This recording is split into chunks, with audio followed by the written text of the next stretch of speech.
আজকে আমরা শ্রীকৃষ্ণের ছোটবেলার একটি গল্প আপনাদেরকে শোনাবো। তার আগে আপনি যদি আমার এই চ্যানেলে নতুন হয়ে থাকেন তাহলে অবশ্যই চ্যানেলটি সাবস্ক্রাইব করে আমাদের পাশে থাকবেন আর কমেন্টে শ্রীকৃষ্ণের জন্য কিছু লিখে যাবেন। শ্রীকৃষ্ণ ছোটবেলায় গোকুলে তার মা যশোদার সাথেই থাকতেন। তিনি খুবই দুষ্ট এবং খেলাধুলা প্রিয় ছিলেন। তার সবচেয়ে প্রিয় খাবার ছিল মাখন।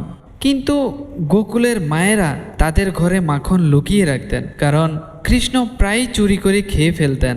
একদিন গোকুলের সব গৃহিণীরা যশোদার কাছে গিয়ে অভিযোগ করলেন, তোমার গোপাল আমাদের ঘরে এসে মাখন চুরি করে খেয়ে নিচ্ছে আর বানরদেরকেও খাওয়াচ্ছে। যশোদা মা খুব রাগ করলেন। একদিন তিনি কৃষ্ণকে ধরে বেঁধে ফেললেন একটি বড় মরীচিকার পাথরের সঙ্গে। কিন্তু কৃষ্ণ সেই পাথর টানতে টানতে একটি গাছের নিচে চলে গেলেন।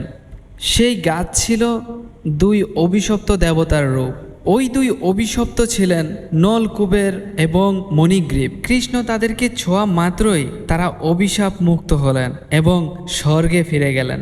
এই গল্প আমাদের যা শেখায় সেটা হলো, ভগবান শ্রীকৃষ্ণ চুরি করলেও সেটা ছিল তার লীলা, মানুষকে আনন্দ দেওয়া এবং জীবনকে মুক্ত করার জন্য।